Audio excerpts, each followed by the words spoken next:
This is The Gauge with host Chance Conradu. Are you freaking serious? It's Conrado. Ready, set, go. This is The Gauge, and I am Chance Conrado. This is not an episode of the podcast. Bonus material coming at you before Christmas. We are at Cowtown Collusim. We freaking hauled over here. It was a haul, like half a mile to get from the studio to here. Anyway, the WCRA is one of our biggest partners. We love them. They love us. We hope. Anyway, they asked us if we could come do some stuff here. So that's exactly what we're doing. We're here for what I'm calling the Cowtown Christmas Showdown. They don't call it that, but they probably will after they hear this. It's actually called Cowtown Christmas Championship. It's the last stop for their Triple Crown of Rodeo, which is $1 million. So if you're rodeoing casually or seriously and you're not entering WCRAs and you're not nominating, you stupid. Because it's a lot of money. And it's a great event, and it's not a huge time requirement like some of the other rodeos. Regardless, we're here, we're putting content out, we're talking to people, doing not what we do, but we're doing it here. Check it out. Yeah, well, so we've got Scott Davis here, who is the vice president of the WCRA. We've talked to Scott, we've talked to Bobby. We do a lot with the WCRA. They're one of our best partners, and that's why we came here, because we wanted to help out and promote with them. And what's great about the Gauge listeners is if we tell 1 million people to do something, then we get like 1%, still several thousand people. It's great, right? 1%'s better than no percent. Exactly, right? yeah. And a million's better than 100. So, yeah, well, it is. No, we've had a great partnership with you guys, you know. Honestly, and I said this last time we were together, but that first time Bobby came on and you know, you said, let's rewind a little bit, you know, but I still think that was great content, you know, and you guys always put out great content, and we've had several conversations about hosting you all, and I know that's not what you really do, so we appreciate you guys being here. We appreciate the partnership, and, you know, look forward to what's to come. Yeah, I mean, we feel the same way, and it's not, we kind of stick in our lane, and, you know, we did the thing at the NFR last year for 10 days, and me personally, I walked out of that with COVID, and I was like, never again. But, and so did Riley. We just didn't tell anybody. We're like, okay, now we got to go quarantine for 10 days after being here for 10 days. We have now, no, maybe. Yeah, I don't know, unvaccinated, but yeah, you know, if you're unvaccinated, I think it's like a prison tattoo. You have it for life. Right, exactly. Well, yeah, I read something the other day about Biden's prediction for the unvaccinated of, you know, death and sickness this winter, and you know, for me, it's just a little over the top. It's just a scary thing, but you know what I mean. You got to stay measured. You do. Can't believe everything you see or read or hear. No. One thing you can believe, though, is that a shitty bottle of water now costs like $300. 100 ain't what it used to be. You know, no, it isn't. So we were somewhere in, just a couple weeks ago, some guys were getting on or whatever, and somebody said, I'll give you, anybody that does this, get 100, you know? Yeah. And one of the Cowboys was just like, $100 don't go as far as it used to, you know? So, anyway. Yeah, which makes it tough when you're putting big money into rodeo, because absolutely, you got to keep increasing it to get down the road. When diesel's like, you go on the West Coast, I was in California, diesel is $5.50 a gallon. If you can find it. It's nuts, man. Yeah. I don't know how people do that. You know, I mean, look, rodeo is an expensive endeavor regardless, you know, and then you start taxing, you know, that's the wrong word, but you start piling on the commodities associated with doing the sport of rodeo. Like, it's a challenge. It's a challenge for those guys anyway. When it costs more, it's even harder. So, you know, it's part of what we're doing. We're trying to produce new opportunities for those, you know, just new places, not competitive places, not anything, just new places to go win significant amounts of money, right? The biggest rodeo on earth was just a few days ago. Yeah. So there's not another rodeo this week with, you know, $40,000 or $50,000 of discipline or $360,000 guaranteed. There's just not one. So we're having one, and you guys are here, and we like it. Good transition, by the way. Maybe you should do this, but so that kind of brings in, you know, explaining what exactly this is. You know, we're here in Fort Worth. We're at Cowtown. Everybody who's ever swung a rope or done something has been here. We all know, like, it's terrible for your eyes. and your sinuses if you have dust issues. But yeah, still, exactly. I think it's kind of a bold move, right? Like to do anything directly after the NFR.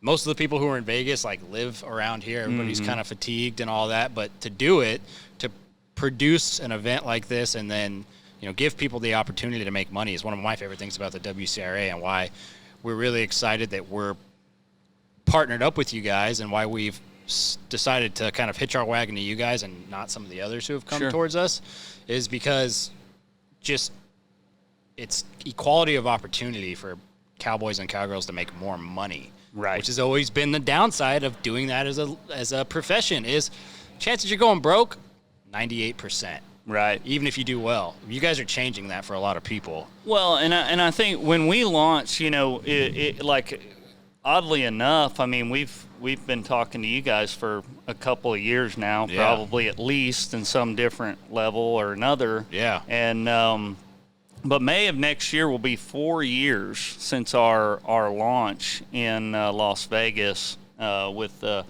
Eldorado Days Showdown Rodeo that we did with the PBR, which that one at the time was invitational, but we were trying to, this is who we are, what we do. We make our announcements, and we have a rodeo to try to show people where we want to take this product as a sport, more importantly, but as a media product also. So, yeah, we were talking just a few minutes ago. A lot of people would say, why are you having a rodeo in December, 5 days after the biggest one all year long? 5 days after the biggest one and 5 days before Christmas. Yeah, interesting exactly, time, right? exactly. So the people out there should know, right? There are a lot of dynamics associated with producing a rodeo, the where, the wins, the what you're going to pay, the who's going to come, all of those kinds of things. It's a very clammy hand you've got there. Customer service. That's not the right word. But indentured servitude, if you must know. I was trying to make it low key, but go ahead, call me out.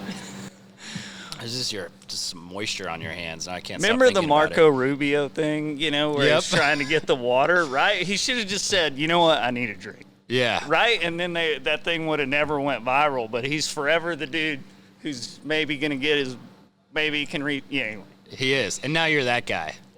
No, he's. Luckily, I'm just going to keep it on his camera the whole time. Yeah, thank goodness you don't have scissors on your hands, or you really would have creeped me out, Edward. I was trying to be low key and fix it.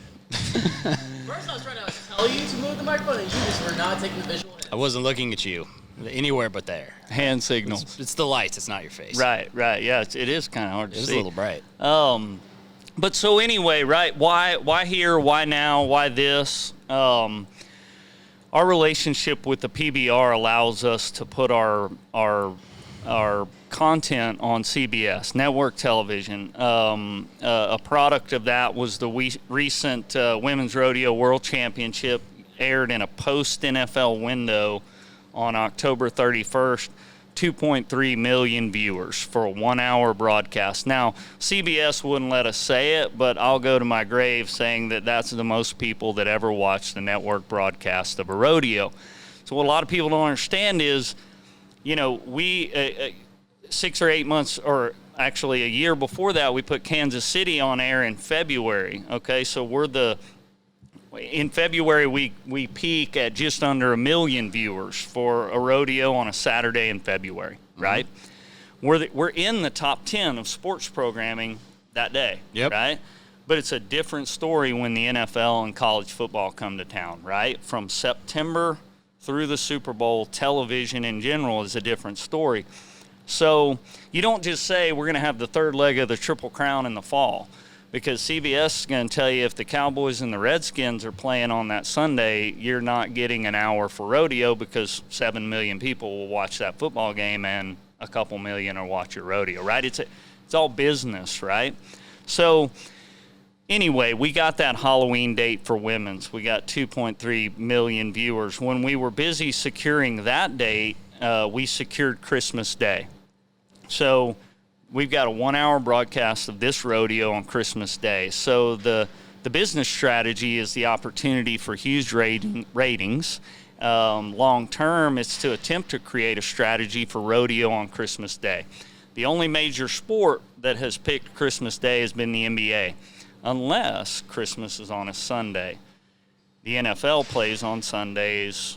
nobody else gets to do anything. And, you know, the NBA still goes on Christmas Day because that's what they do. 10, 12 years ago, they just said, we're going here and we're going to make it a tradition. So anyway, we're attempting to make this Christmas rodeo tradition. So then you say, all right, well, we got this window. We got to have a rodeo. Where are we going to do it? When are we going to do it? Can't do it in early December, right? I mean, you could make a rodeo. You could have a rodeo tomorrow, and honestly, you could put it on network television 3 months from now. The impact on a national level, the viewership is going to be very similar depending on your time slot.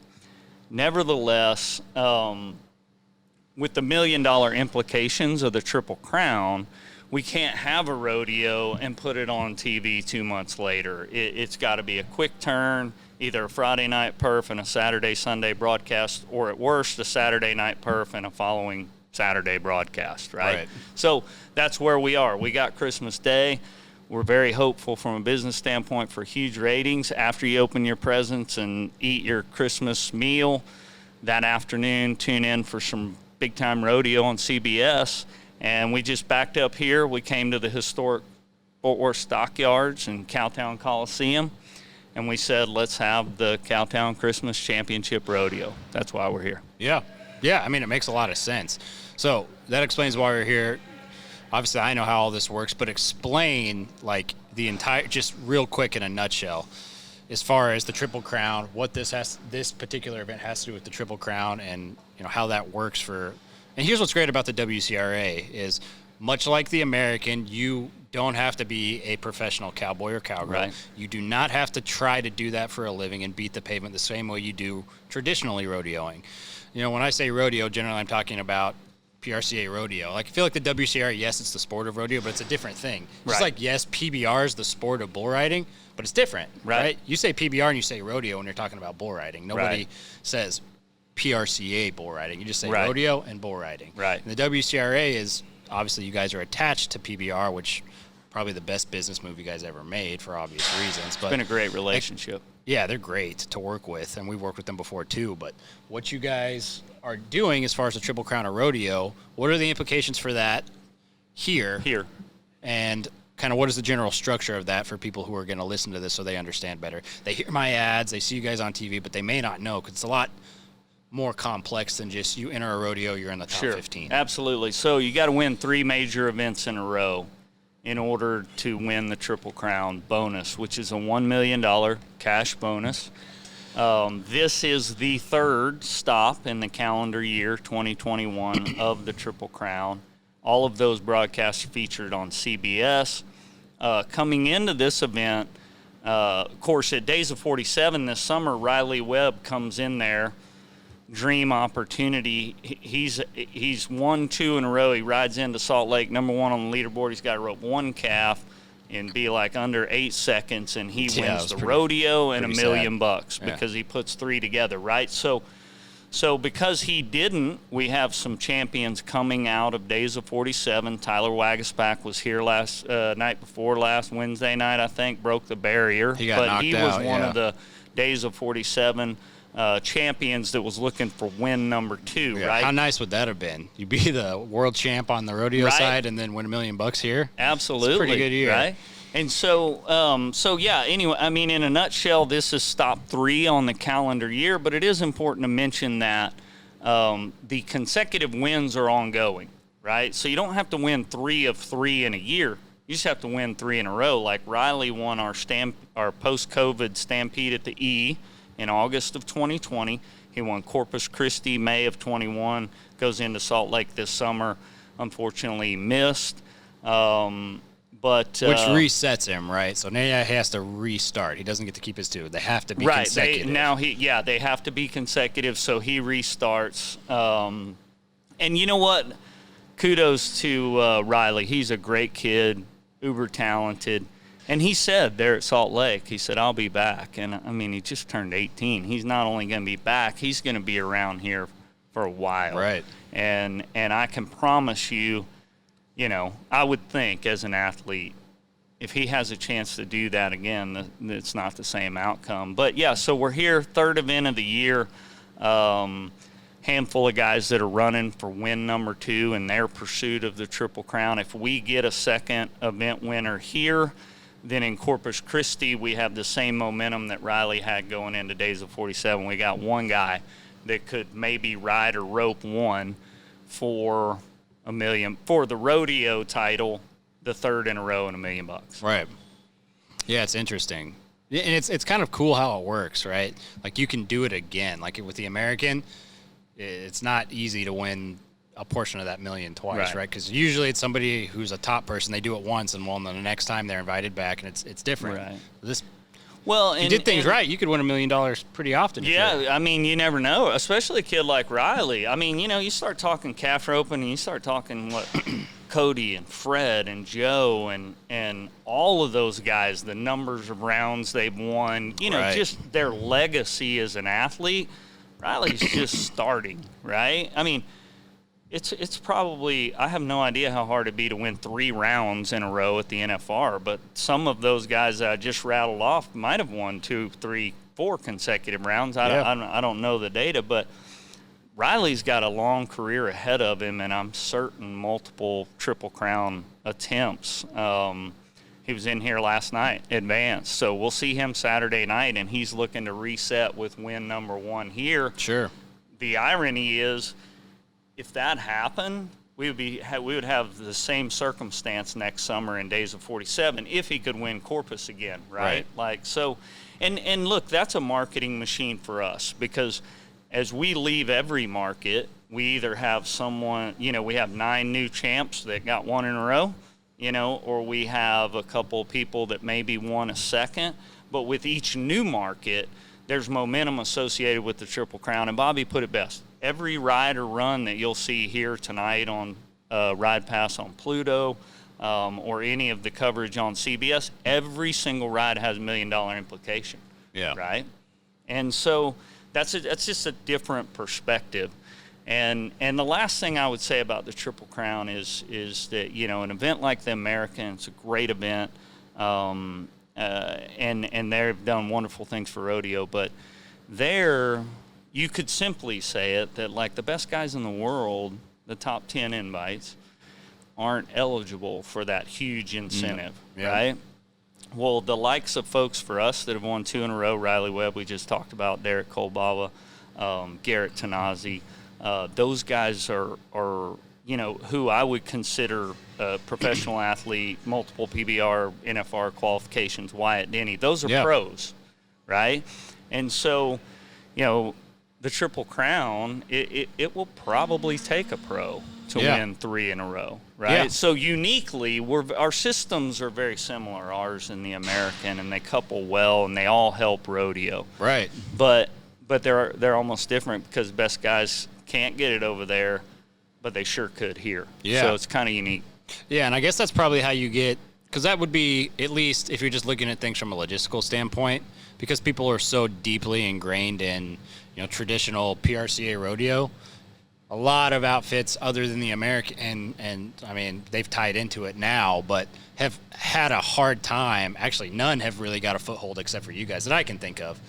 And that's pretty unique that there's actually, I don't want to say a market competitor, but another player in the market who gets major network TV time, who has buy-in from the athletes, and so that prompts my next and kind of last question as we talk about this is, how do you guys approach getting buy-in from the consumer, from the viewer, from the casual fan? Because up until the last couple of years with the Cowboy Channel, your casual rodeo fan, they care about Vegas, right, and that TV slot. They don't know what the hell's going on at any of the other all rodeos.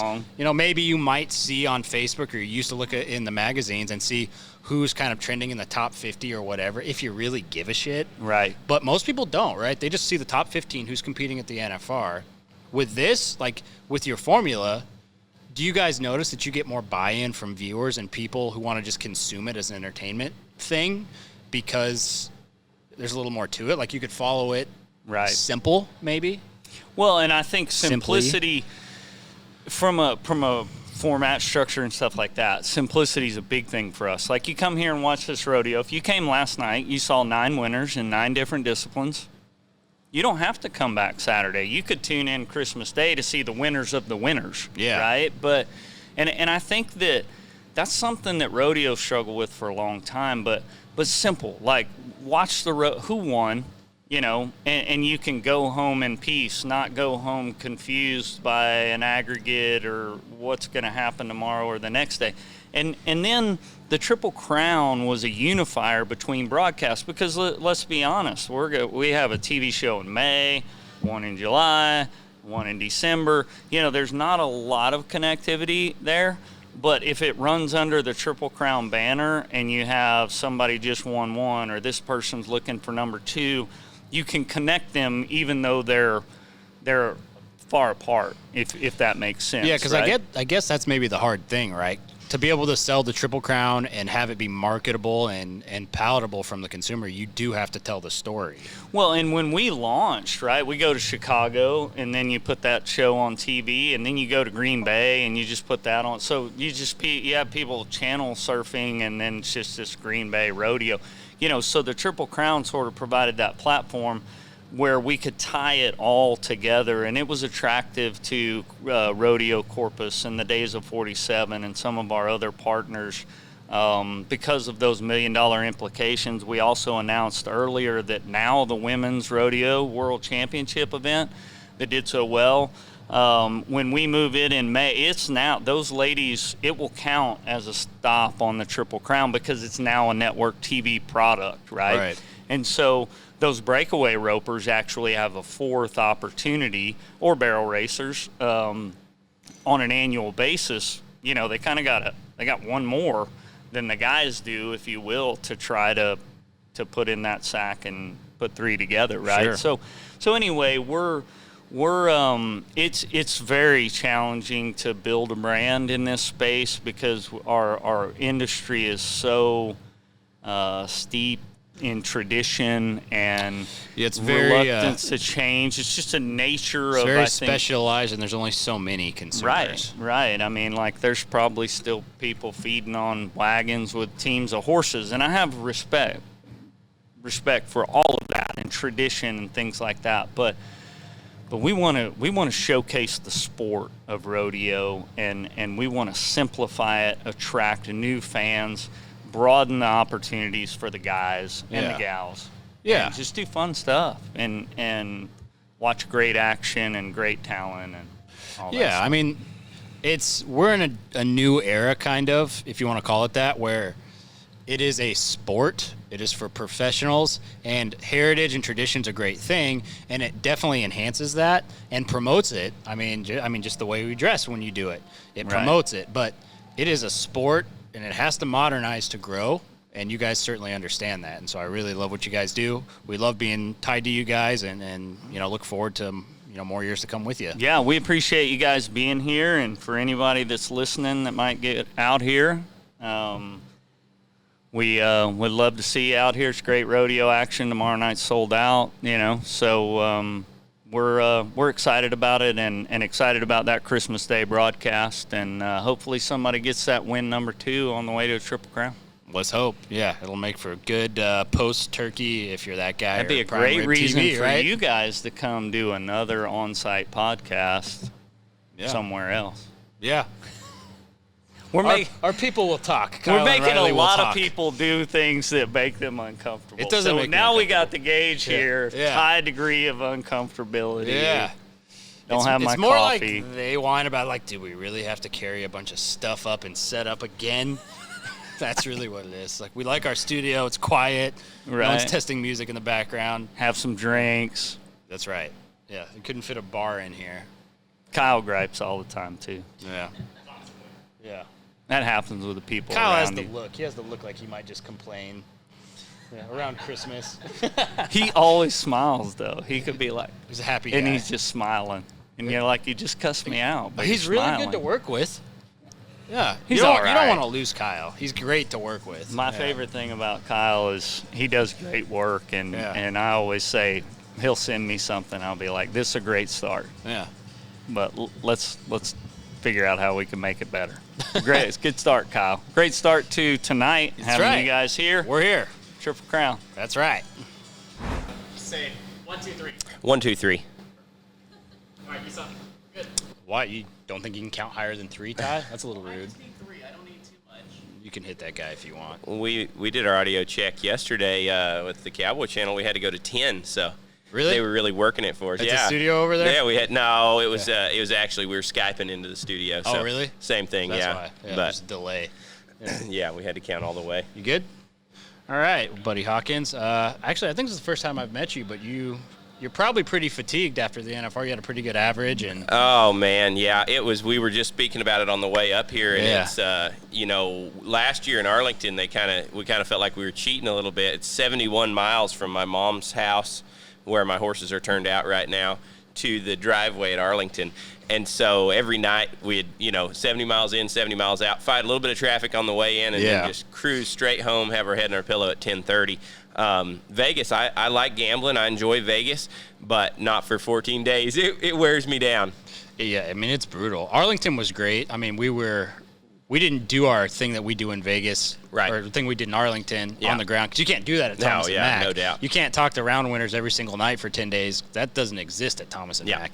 Yeah. But yeah, Vegas is brutal. But I mean, from a competitor standpoint, I mean, you made out of there with some dough, and you were doing really well in the average. So I mean, that's got to feel pretty good. Yeah, it was really exciting. One of the deals that it is kind of downplayed because as the week progresses, it kind of gets to a point you could mess up and still get some good money, And so then when you do good, it's a little bit less. You think about like the opportunity of the American, where you can come in there on the last day, and if you miss a steer, you get out of there with like 5,000. But if you catch him, you're 100,000 or possibly part of the million. Yep. And then at the end of the week for us over there, it was kind of a deal. If we would have missed, we're still going to win like second or third in the average anyways, just because of the way that rodeo lays. But it was a super opportunity for us, and what a privilege. That's Andrew's first time actually in the Thomas and Mack Arena. He made Really? his first finals last year at Arlington, and Yeah. that was his second. And so, I think there's going to be a lot of great things to come from him. He rode out disappointed more nights than excited, just because we didn't win a lot of money. I think we placed in like 4 rounds in a row. Didn't place in the first round, then placed 2, 3, 4 maybe. And then he turned one to place in the 5th round, and I messed him up. And then maybe placed in the 6th. And then the last 3 or 4 rounds we didn't win much. And he was a little sad about that, Yeah. just because every time, it's kind of an interesting thing, a little bit of a, I guess it's just so unique. Because so many places we go, say the BFI, it may pay, 50 to 75,000 to win that roping. The rounds are only going to pay 2 to 4,000. So if you don't place in a round, you're like, oh, big deal, roping for the 60. But every night that you don't win something there, you may have left 27,000 on the table. That's what's the interesting thing about, the national finals, because you could have a real lukewarm year. You can get there on a teacher's salary. Yep. That shit's That's gone exactly when right. you get there, but 27,000 a night, Yeah. it can change your entire way you approach another year. I got a bet for Andrew, though, is probably really interesting, because when you're open at Arlington, that's pretty standard stuff. Yeah, Longer very score, similar. kind of, Yep. there's 200 rodeos that are set up just like that. That's exactly And then right. having never roped in Thomas and Mack, that's Yep. got to be was probably a weird adjustment for him. 100%. And the big thing for Andrew, we were talking about it a while back. Since we were kids, I started roping. I was actually 14. Whether that's a kid or not, when I started. That's pretty roping. late for starting to Yeah, rope. it is, Especially really. to make it And to a high level like he this. He started quite a bit earlier than that. His Yeah. early memories are horseback roping.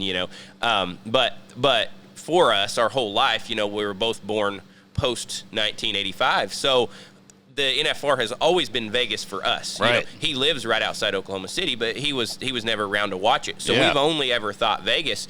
Well, then, COVID 2020, we go into that summer into the rodeos, and pretty much the only venues that had rodeos were big open outdoor venues. Yep. And so as we're getting close to the end of the season, we haven't went indoors. We haven't hardly went to any buildings. And so we get toward the end of the season, and we're actually kind of excited to see the dimensions of Arlington. Yeah. Because we haven't experienced that since, January, February, before Right. they turned us off.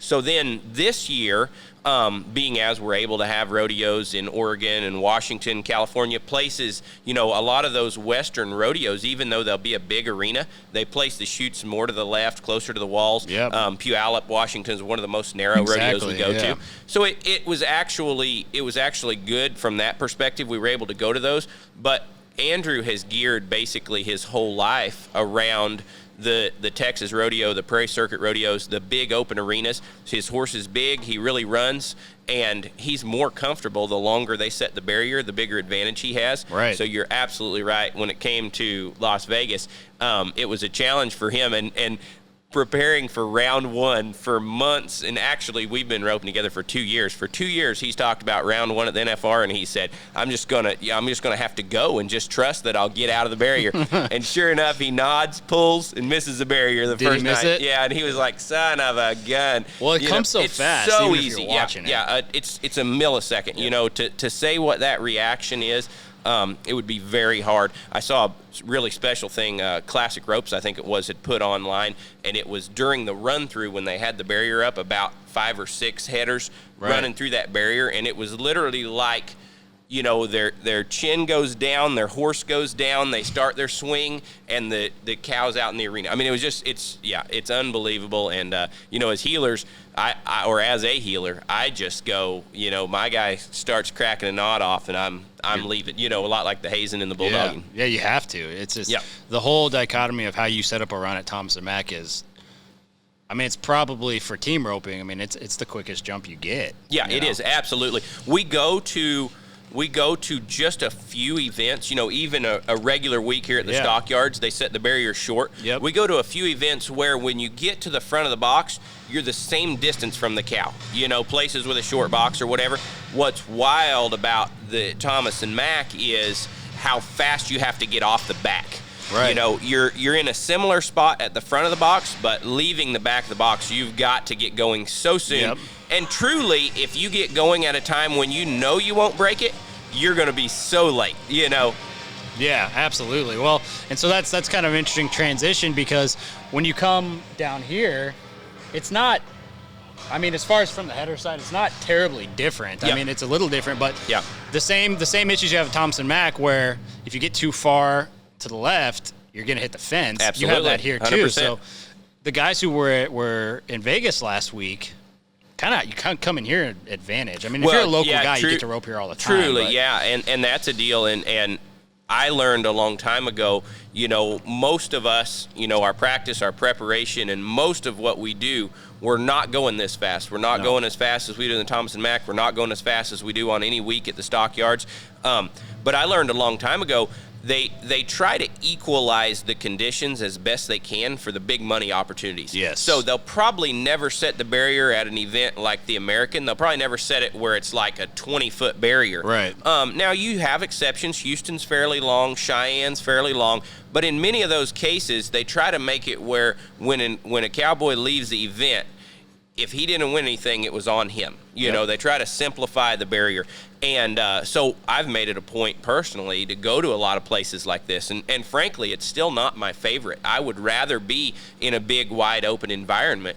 But that's part of my preparation personally, is going to places like this. And I agree with you. I think, in fact, as I understand it, we're actually roping NFR team roping steers here at this rodeo. And so, right. For those guys who got done out there and then just come straight here. It's a huge advantage. You know exactly. You've already roped them. Yeah, you've been doing it for 2 weeks. Yep. Yeah, it's actually really cool if you think about it and break it down. That gives you guys a huge advantage for this huge 100%. Money. And then you think about this, like if you had, like you guys did really well in Vegas, so you got that check, and then you can possibly end the year with another massive check. I mean, it's opportunities that cowboys and people who rodeo have never had before. Well, that's exactly right, and it's such an interesting season. You know, I'm an optimist, and I'll lean toward optimism versus reality all the time.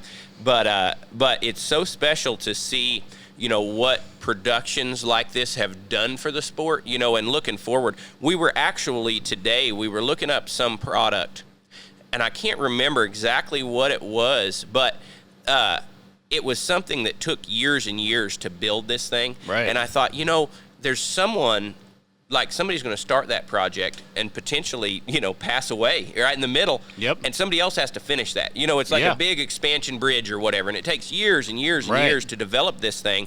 And what was really interesting to me, I was kind of checked in my spirit.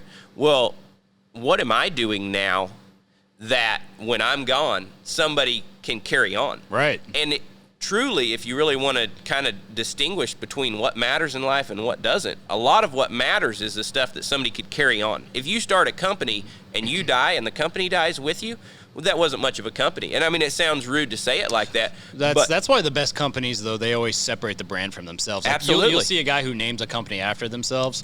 Generally, that company never reaches, right. like, what a branded business. 100%. Who doesn't make it about the person. They make it about the...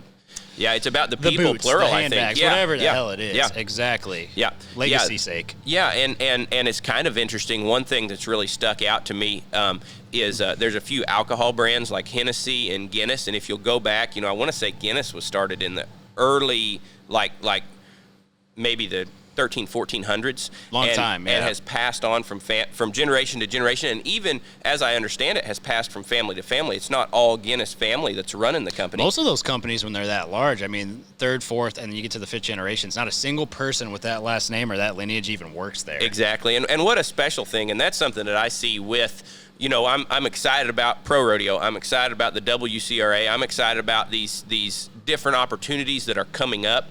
And that's one of the things that I see is like, I truly feel a little guilty that I don't know all of the history of rodeo in general, right. And but there's a side of that that's exciting. That's like the next guy's going to have a better go of it. If we handle it well in this time, the next guy will have a better opportunity. He'll provide better for his family. It'll be easier. Maybe there's less all-night drives, less out of pocket, more coming in. And truly, when that comes back, we got to sell a good product to the fans.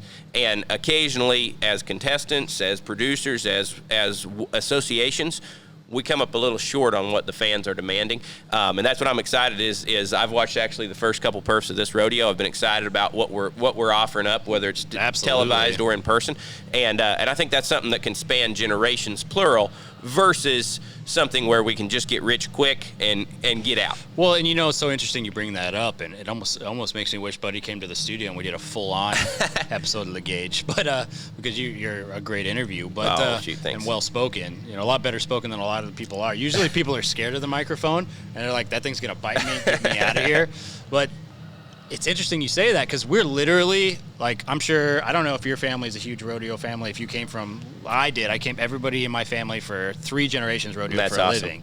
And we're only one generation removed from where people could not support their families off of that for a lifetime, right? How many professional cowboys do you know from the old generations? Yep. When they were done, they had to go get a job. Yeah, 100%. And that's not going to happen if what you're saying is done correctly. Well, and that's exactly what I'm hoping for is so a little history on me. I don't have anybody that's ever had a professional card of any sort within rodeo, but my granddad, he roped, my dad roped, and they stayed close, and truly, one of the biggest things for them, their belief system, to be real frank, and their belief system was that there wasn't enough in it, and it's kind of one of those things. If we want to go back to a legacy, I believe it was Henry Ford that coined it, but he said, whether you believe you can or you believe you can't, you're right. And I think that's exactly where they were. They didn't believe that there was enough out there for them to feed their families off the rodeo trail, so they didn't. Yeah. And whether I was right or wrong, I believed I could, and I have. Yeah.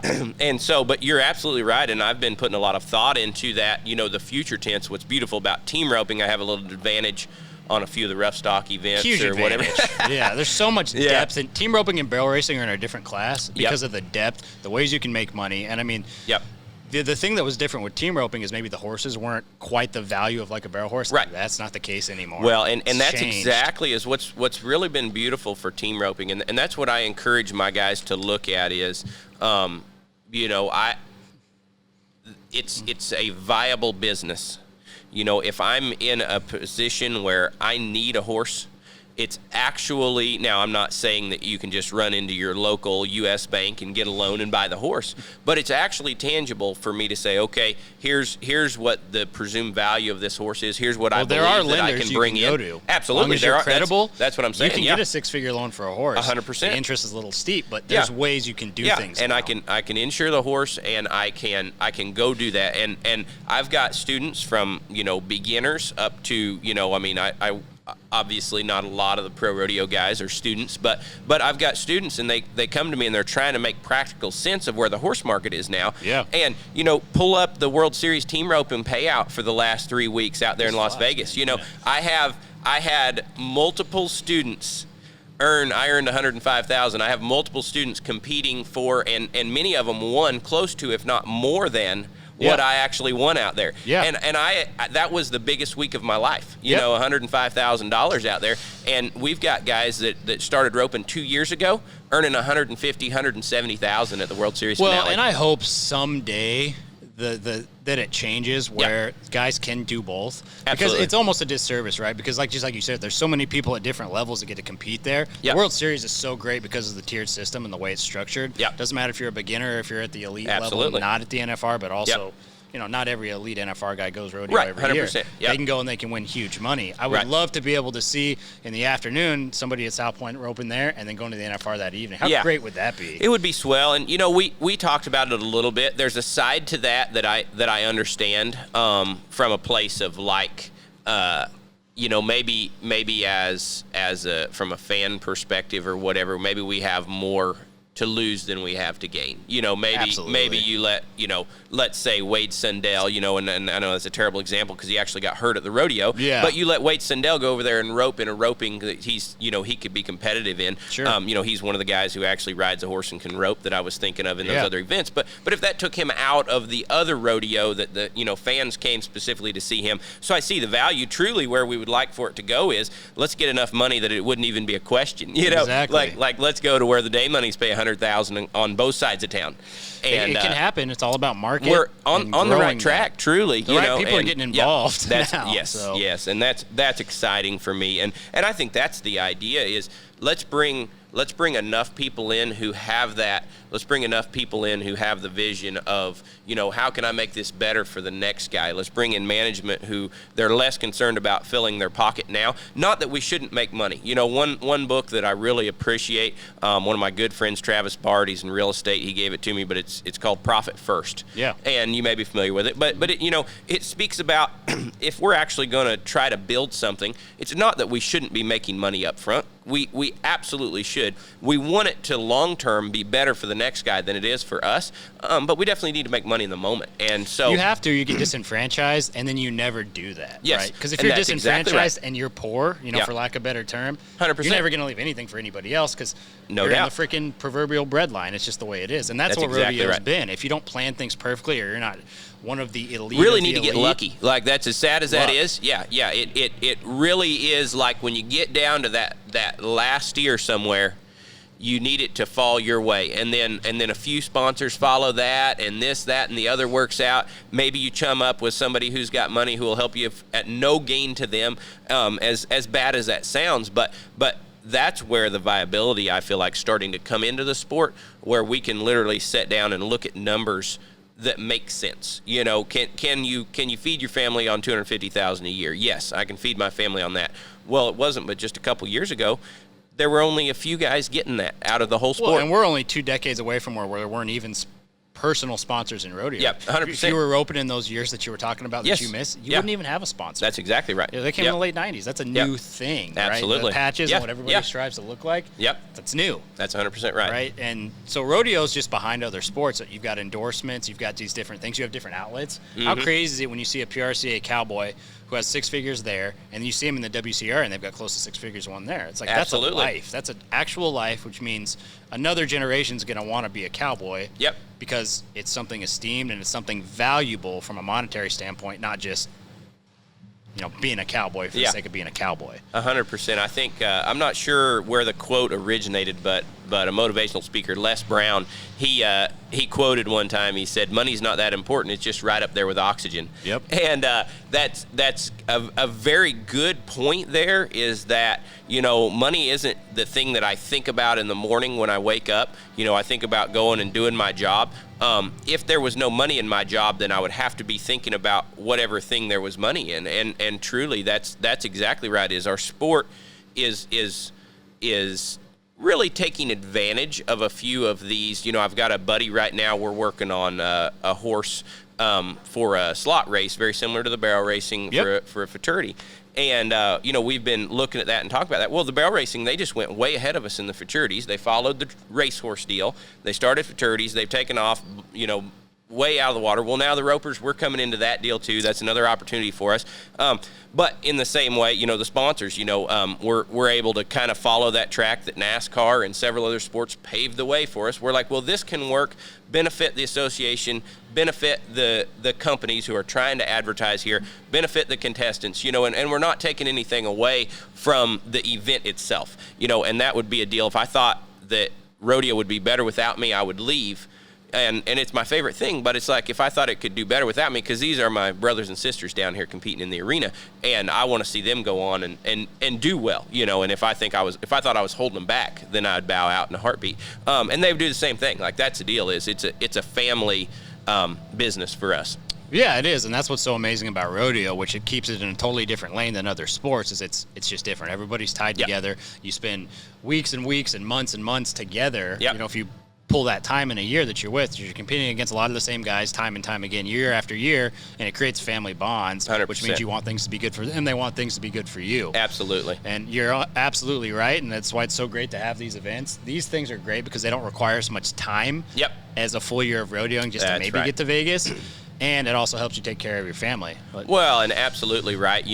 There's some contestants who are going to be out here. I think during this segment, I nominated 4 events, I think, to get qualified for that. So I'm looking at, pending what level of events, anywhere from, I guess, $200 to $800 that I have invested. I could easily recuperate that in my first run here. I could actually recuperate that in my first run and then not make it back. If I was to win 3rd place, that would actually cover my expenses. But you're absolutely right. And many times at the end of the season, and I've been one of those guys in my 8 or 9 years of rodeo, and I've made the finals 4 times, so I've missed the finals 5 or 6 times. Right. And in those years that I missed the finals, truly at the end of the year, I can guarantee that I never had a bigger profit than I actually have possibly here. There were, of those 6 years, I never made more than 12 or 15,000 at the rodeos. Now, some of those years I did really well at the jackpots, kind of like you were saying earlier. You can go look at our jackpot earnings and our rodeo earnings, and then I also amateur rodeo a little bit on the side also. But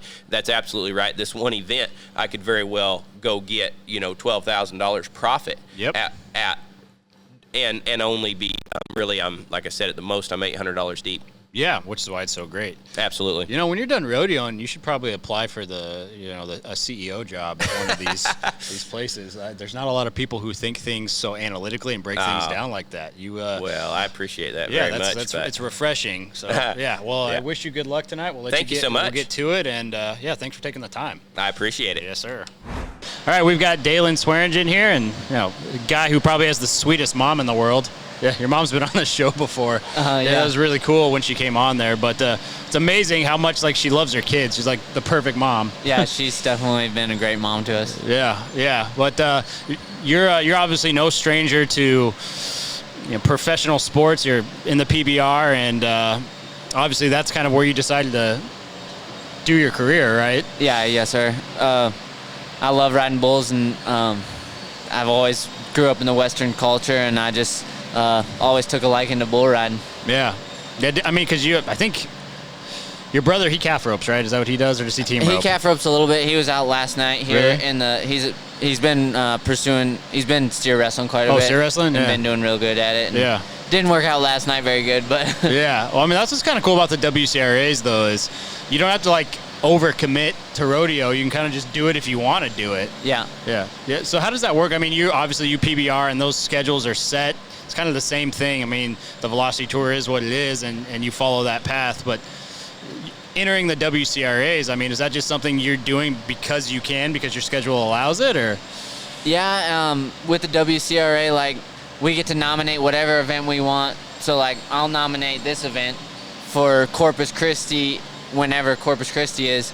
But, if I know I'm going to have a good bull and there's a couple chances to get points, I normally nominate. And just because there's a lot of money up for grabs here, and right now there's nothing going on this time of year, so why not come and get on some bulls? Yeah, well, it keeps you fresh, right? I mean, when is your next PBR event?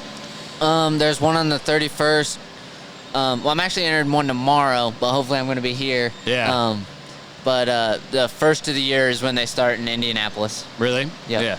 You're entered in a PBR event tomorrow or just a bull riding? PBR event okay. in Kearney, Nebraska. Oh, okay. So how Yep. does that work for people who don't know? Like, so when you turn out of a PBR event, is it much like turning out of a rodeo? Same concept? Yeah, which this is PBR points. Yeah. So, and this is more points than there's 3 different levels of the PBR. There's the Touring Pro, the Velocities, and then there's the UTB, what you see on TV. And so tomorrow in Kearney, Nebraska, it's Touring Pro, and this has velocity points at it. So they'll just take me out of Kearney if I qualify for here. Really? Yep. Okay. Yeah. I mean, so I guess that's what's kind of great about everything being paired together. Yeah. But I mean, just a little bit. These are a lot shorter than a normal podcast, obviously. But like your background, I'm trying to remember what your mom had told me last time I had saw her. But what was it like that had you decide you wanted to be a bull rider? I mean, it's a very specific. Every time I talk to anybody who does bull riding, you guys are always different than the rest of us who rodeo. There's just something a little different. It's like you guys have a different level, as far as what you're willing to do and put yourself into. A lot like boxers and stuff like that. But what is it that pushed you to that specifically? I guess I rode bareback horses and saddle bronc and bulls throughout high school and a little bit in college, and I just felt like I loved riding bulls. I loved being around bulls. I raised bucking bulls a little bit, and I just kind of like that, and there's a little more money at it, and it's a little easier. I can fly to the events on the weekend. The PBR has made it really good for us where we can just fly in, have a chance for a lot of money and not have to travel all the time to make a living at it. So I guess I love bull riding just because I've always loved it, I guess. Yeah. I mean, and what was it that made you gravitate towards the PBR? Because you didn't rodeo much, right? I rodeoed, made the NFR in 19, and I just I don't like driving. I like to be doing something. So the PBRs, I can be at home and work on my little place, and then also go to the PBRs on the weekend and still do what I love. Yeah, I mean, that's the nice thing. That's the problem with rodeo. That's the same reason I quit rodeoing is like, I'm not gonna go 80,000 miles a year. It takes your soul away from you if you hate driving. Yeah. I mean, I definitely do, and it sounds like you do. We're similar in that way. But would you ever go back? Like, I mean, it was really cool watching JB. It didn't go great because of his injuries and all that, but I mean, he had never rodeoed, and then he obviously PBR'd and like probably inspired you because he's been doing it so long. But to see him hang up PBR and go do that, I mean, is that something you think you'd ever want to go back and try? Yeah, I think so for sure. I mean, you see Shane Proctor, he's done it just too. It was really cool to see JB do it. Like, he didn't have to do it. Like, he's set. Yeah, you know what I mean? Like, he's already he's going to go down as one of the best bull riders to ever live. But that was something he wanted, so he set his mind to it and he did it, and now it's just pretty cool, like, to do that. Yeah, it is. It's in anything, right? Like, if you see somebody say they're going to do something and they go all the way and they do it, and even cooler, I mean, he got jacked up. He got his ass beat. And for him to show up every single night and ride, I mean, that really sets a precedent for just how tough bull riders are and why, I mean, you have to respect anybody who's willing to do that. But when you see a guy, like, potentially put himself in, I mean, every time you get on a bull, you're risking your life in some way. But, I mean, when you're hurt, you probably know this, you've ridden hurt. Yeah. And the chances you get hurt again, it's like tenfold. Yeah, everything kind of opens up. And I think that's really cool because I think nowadays, like, everybody's getting a little softer with everything. And that's cool to see JB do it. And then, like, that's what all these kids are wanting to be like. So Yeah. I mean, it's just the nature of the world. It's like, for whatever reason, just the society we live in and, like, these younger kids. I don't know how many younger kids you're around, but they're just different, right? Yeah. It's really strange. It makes you wonder, like, what the future of a UFC or a PBR is like when everybody is covered in pillows. Yeah. It's weird, right? Yeah, for sure. Yeah. But when you see a guy like that and everybody wants to emulate that, I think it gives hope that, not everybody's going to kind of wuss out on what makes things like rodeo great and other things great. But how many WCRA events have you done? I think this is my second one. Oh, so you just started doing them. Well, I got hurt I was hurt the beginning of this year, So I didn't do any then. My last one was at the Lazy E. Yeah. Yep. Yeah. When was that? Was what? Quite a Been a while little ago. while, Like yeah. July, right? Or, It was, no, it might no, have been it was later than last that. year. It might have been May. I don't even know. It was last year sometime. I should know that since they give us a lot of money. Yeah. But, or maybe you can cut that. Yeah, I know everything about the WCRA. But what what are some of your, and I'll keep this brief so you can get back to it, but we haven't spoken before, and I think it'd just be interesting to know. Anybody who goes down the path that you do, like, what are some of your goals and your aspirations, right? Because you're in the locker room with, the Joses of the world and just these unbelievable athletes, and you're right there competing with them all the time. What are some of your goals and your aspirations when you see stuff like that? Obviously, you're right at the top of the level, which is most people could only hope to get to where you're at. But when you get to see that, and you're young and you have a lot of career left, what are some of your goals and aspirations and motivators? I think what Jose has done in these past couple of years, he's kind of set a new standard to professional bull riding. Before 50%, when Jose bucks off, it's a big deal, and that's how it should be every time with everybody. And so it's kind of a new mindset that he's putting into everybody, and especially, I look at it, and but just being around them, bull riding's not the bull riders, the bulls are getting better, but also the bull riders are getting better too, and we just have to keep getting better, and I have to keep getting better and better in myself, and just being true with myself, and moving forward. Yeah, that sounds, probably the best way you can answer that. But it is so amazing because if you're a fan of PBR or just bull riding in general, and you watch what it was 20 years ago, yeah, it's unbelievable. When any one of you guys were to go back, you would be absolute legends because just the level of athlete that you guys are now, it's up there with any professional athlete, which is what you should expect, right?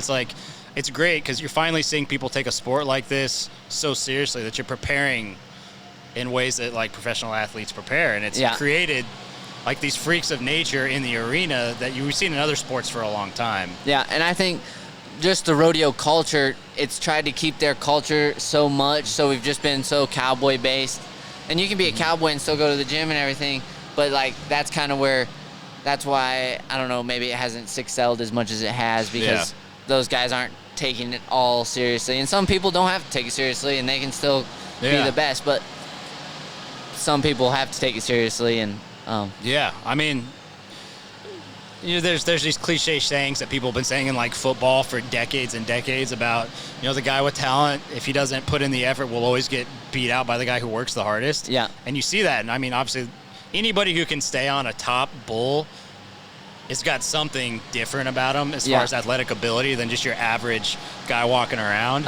But when you put in the work in the gym and you treat it like a sport and you don't get too hung up on the whole, that barbell stuff is not for cowboys. It's actually it is if you want to be an elite athlete. Yeah. And you can tell the difference. Yeah. And that's kind of that's what we are. We're elite athletes. And I think some people just still don't comprehend that, and but I think that, and it definitely helped it, your mentality. You're putting in the work, then you should be winning. You know what I mean? It just kind of it elevates everything, and there's a big difference between just a cowboy and just any elite athlete, right? You can just tell. When you look at Jose or yourself or somebody, it's you're in your peak physical condition because you take it that seriously. Yeah. It's not a hobby, it's your entire life. Yeah, yes, sir. So, which just, as a fan, if you're a fan or anybody who wants to get into watching it, that's what creates more money in your guys' pocket, more money for everybody, more content to be created, is the higher level you guys are in the rough stock. It just creates a great environment. It's really exciting watching you guys. And anyway, we'll let you get down there and get prepared. But, did you draw good tonight? Actually, we just got done picking. We picked our bulls here, and I had the second, pick coming in, and I've been on this bull before, and I got a really good bull. Yeah, it's exciting. Well, good luck to you. We look forward to watching you. Hopefully we'll see you again. Thank you, sir. Yeah, appreciate it, Dalen.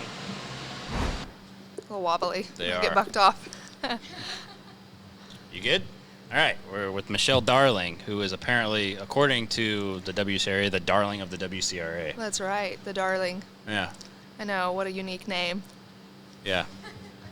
It's a real last name. You didn't pick that, right? I know, so I got lucky. I think that's why I chose my husband, because of his last name. And Really? No, but I thought, God, this is a plus. His last name's Darling. How cute is that?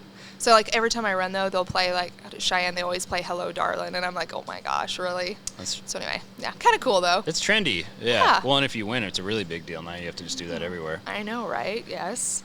But so if we're gonna not talk about whatever it is you talked with Rump Chat, you were telling me something about strip clubs, and that's your pastime. I don't know why. I know, right? I don't even know how that came up. Oh, it was, what would you do if you won the Triple Crown? What would you do with $1 million? And I said, put it in my kid's account.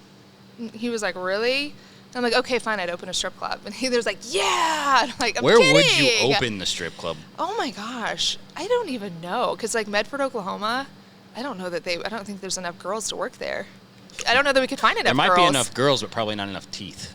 Yeah, that's exactly right. Not enough teeth. You'd have to buy like a community set of dentures. I know, yeah. We could probably make it happen though. But I don't think you would need $1 million to open that. You could probably do it just... Yeah, maybe like $25,000. Yeah. Well, it's a good business plan if barrel racing doesn't work right, out. God knows it hasn't worked out for others. Oh, I know. Let's just hope it stays on the right path for now because I don't want to manage a strip club. No, probably not. Yeah, because if things get bad, then you're working in different departments. I'll call you. Yeah. Don't call me. We'll open a Chippendales. Yeah. There we go. Yeah. Oh, you're a runner-up. You're going to be on there. That's you all the way. Don't put that out there. I'm an angry woman at home. Oh, it's okay. It's her biggest fear that would happen. So. Oh, that's funny. You know what's funny is I almost got a job doing that when I was about 18. I believe it. My girlfriend, she said no. She said no? She was like, "Are you out of your mind?" And I would pimp you out. The person who tried to get me the job was the problem. I'm not going to say who it was. Oh no. We have the same last name. It's an older version. Oh, it's okay. I think I know who you're talking about.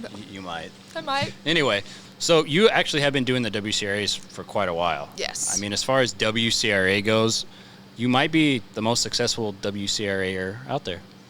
I think I'm close. There's a couple other that have won a little bit more money than me, but I think I've won like 130 or 40,000 through them. Mm-hmm. I've went to every major they've had except for the very first one. I think the very first one was the one that Haley Kinsel won, and it was in Vegas. I think they had that one out at Vegas. Mm-hmm. I think that was the very first one. But then after that, I got on board, started nominating, and then went through all the rounds. And it was a lot of fun, though. I mean, the money was there. So, over the last, I think it's been 2 years now. So it's not bad. I'll take it. Yeah, I mean, what is it that you like about it so much? Is it that you don't have to drive all over the country for an entire year to make money? Yeah, we've been lucky that they've been kind of closer to home. The most, I think, Green Bay was the furthest one. Vegas was. I guess when they had that last one, the women's one out there, which I brought home 15,000 and ended up third, so it was a win-win. I don't know. I just like them. They're just fun, easy going. You kind of know exactly when you're going to run. You know what's going to be, the money that's added, what the payout's going to be. So going through the rounds, you kind of know what to look forward to. If I make it to this next round, it's going to pay 15,000 or 20,000. So the money's great. Yeah, I mean, the whole format's really nice. It's easy to follow. Yeah. It's not a huge time commitment. It's not a big financial commitment. No. I mean, nominate a couple rodeos. You can do it as like what I call a normal person who doesn't rodeo for a living. Yep.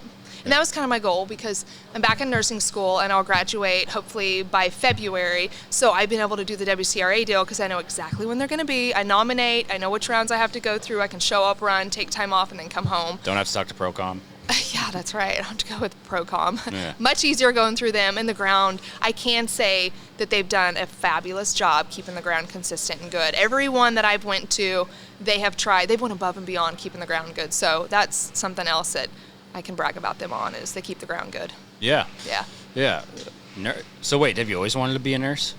So back in my younger years, when I graduated with an associate's degree in science, and I was going in, I got accepted in the RN program, but my horse steal was so good at the time, I kind of had to choose. I could not do both of them, so I ended up leaving the RN program and doing my horse steal, and I'm like, now that I'm 35, I'm back into the aesthetic stuff, like the aesthetic spas, the Botox and all that fun stuff. I'm into the laser therapy and stuff like that. So you have to be now an LPN or an RN in the state of Oklahoma to keep injecting. So now that's why I'm going back to school and almost finished. I'm almost done, but it's been tough. I'm 35 years old and I'm back in college.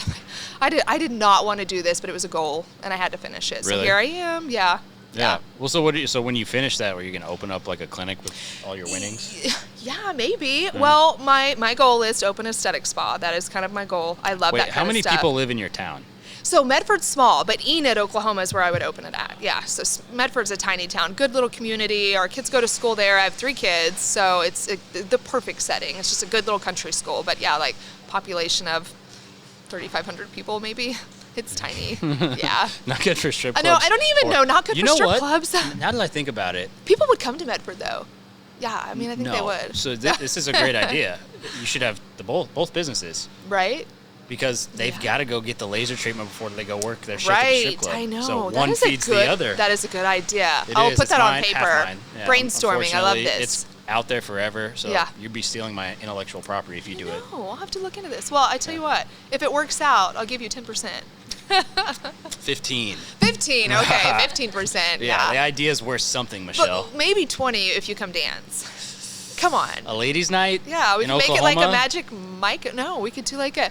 Oh, like wait, I'm getting some good ideas. We'll talk about this after the show. Talk to Riley. She's my manager. We will. Okay, Riley, we're gonna be talking after No the cuts, show. Riley. You stay on the same salary, just doing more work.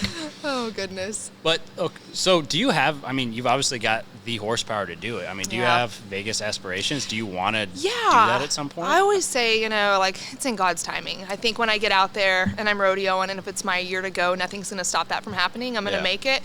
I really have never stayed out to make it happen. I've only went to like 25 or 30 rodeos on her the last 3 or 4 years, but next year, 2022, I'm gonna kind of make it a goal. I'm gonna stay Really? out west longer and not come back home. Might have to homeschool my kids a little bit and take them with me, but You're not gonna be able to do that if you don't find a trailer. I know. I shouldn't have sold my LQ. People know I'm notorious for this. I sell my trailer like every year and get another one, but this year was bad You used to be able to timing. do it. Most people do can't. it. It's just I like your know. truck. You can't get rid of your truck either. I know. Yeah, that's the thing. We were getting ready to trade my truck in, and the guy was like, that one that you gave 65, a Lariat, nice truck, brand new, 65,000. That same truck, it's like 100,000. I'm like, no. I mean, it's 90 or whatever, but it's ridiculous. Yeah. I'm not doing that, so I'll keep it. It's got 70,000 on it. It should If I make didn't it have another a truck year. sponsor, I wouldn't have bought a truck this year. It's ridiculous. But if you are, just call Bill. Call Bill. If I you can call do Bill that. Fick, at least you know you're not going to get. I'll call him. I've heard some really horrible things from people who are buying trucks. Yeah. And they're like getting. What should I say? They're getting raped. Oh, no, they are. My It's really husband bad. just got a new one. It was supposed to be done in October. It is now December, and he still doesn't have it. And Yeah. he sold his other truck. So I'm like, I mean, I ordered mine back in like February, and I didn't get it till like September. oh, my goodness. Yeah, It that's was bad. Ford. They like didn't have chips or something. Yeah, I don't really know. Yeah. Yeah, there's shortages everywhere. I'm sure there's shortages for strippers, so you got a great idea going God, there. I know, right? There has to be. There has to be. Yeah. There has to be. Yep. In Enid, Oklahoma. Why not? In Oklahoma. Well, I think what we'll have to do sometime is have you come to the studio in the proper setting, and we'll do a Yeah. full one of these. Oh, I where, know, it's yeah. not like right before you run with Yeah. a great backdrop. And It's okay. It gets my mind off of it. Yeah. oh, do we have nerves? Are we nervous? Oh, I always get nervous before I run her. I'm one of those. I'm like sitting back there just like, oh my God, drop your reins. It's okay. Don't pull her in her mouth. Like, I'm a nervous runner. I am. I see them girls like, even at the NFR, they're just like, your sister, for example. She's so cool. She's got and ice in her calm. veins, though. Oh my God, I know. She's just like, nothing's, she's like, I'm sipping my latte, make a run.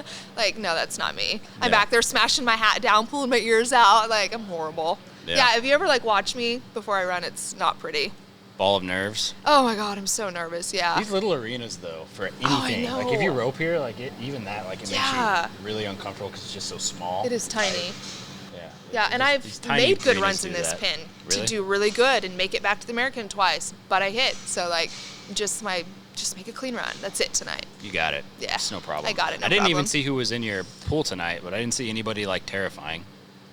Stephanie Fryer, she's Oh, yeah, terrifying. she's in there. She's good. Yeah. And her horses love these little pins. Like they love them. Who else is in my set? I didn't look. I knew Stephanie was in there because she posted. I didn't see There's a anybody couple. in There's there. There's honestly, they're all wolves tonight. This is a tough set. Is it? Yeah, because Maybe I was looking at a I different did night. look, and a lot of these girls tonight, they like the small pins. Did you Yeah. find it? Who Who is is it it? tonight? Let me see here. Oh my God, Beth Dutton tonight? No, I'm kidding. Oh, Steely, yeah, Taylor. They're all Stephanie, yeah, AC. Yep, it'll be a tough. It's really nice that Britta. there's only 8. Yeah, I know, but then you're thinking like top 2, Yeah. top 2. Yeah, The Yeah. math's there. it could be 20 20%. and top 2. So Yeah. it'll be fine. It'll be good. It'll be You good. got it.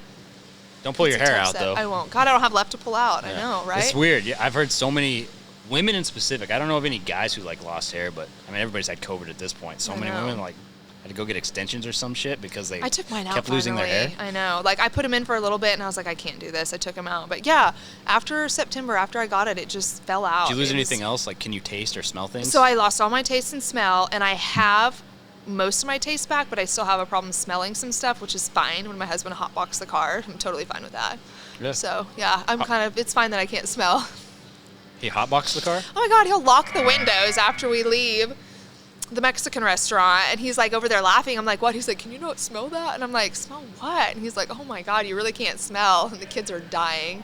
Yeah, that's At least fine. you didn't. So I know. I still can't. So I had it in July. I still can't still smell. can't? No. It's okay. And, like the best foods taste like shit. Yeah. Like a steak, it doesn't See, taste that's like a me. steak. It tastes like copper. Like Yeah, it it tastes doesn't have a horrible. good taste anymore. I've Yeah. noticed that too. And Yeah. like my sweet stuff doesn't taste good, which is fine. Yeah. I'd be fine, but the only thing that tastes good is the sweet stuff. So you can taste the sweet stuff. I can only taste the sweet stuff, Yeah. which I can't, means and savory, you can't taste savory. nope. Yeah. Yeah. And then like healthy foods taste really worse Yeah. than they normally would taste. They do. You're right about that. Yeah, they do. Now that you say that. It's pretty rough. Yeah. So stripping career probably not in my future if my taste doesn't come back soon. No, because if you're eating sweets, you're gonna get fluffy. We can't have that. Very fluffy. Yeah. It's on the way, and it's the holidays, so it's I like know. justifiable. I'm There's no way to walk still it back full though. from Thanksgiving. I'm trying to get that fluff off from Thanksgiving, and we're coming into Christmas. I'm like, all right, get it together.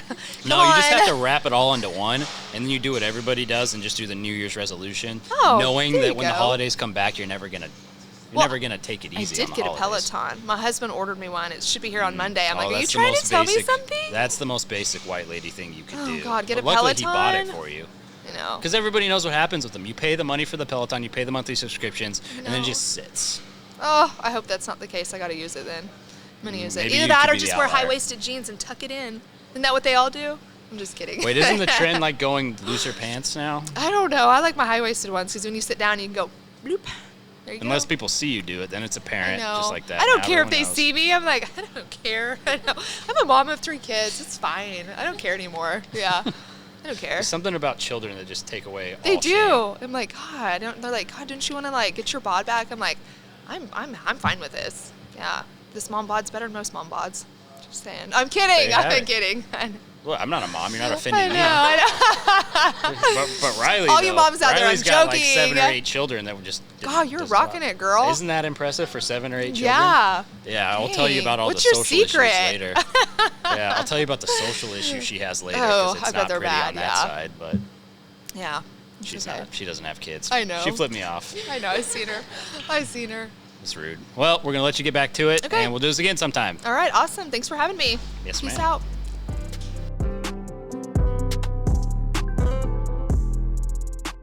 This has been The Gauge, hosted by me, Chance Conrado, produced and edited by our guy Ty Yeager. Shout out to the executive producers Dustin Pointer and Cody Denton. Marketing and content produced by Riley Chone. Make sure to rate and review this podcast, as well as follow The Gauge on Twitter, Instagram, and Facebook. And make sure to subscribe to The Gauge wherever you get your podcasts. We'll see you guys next time.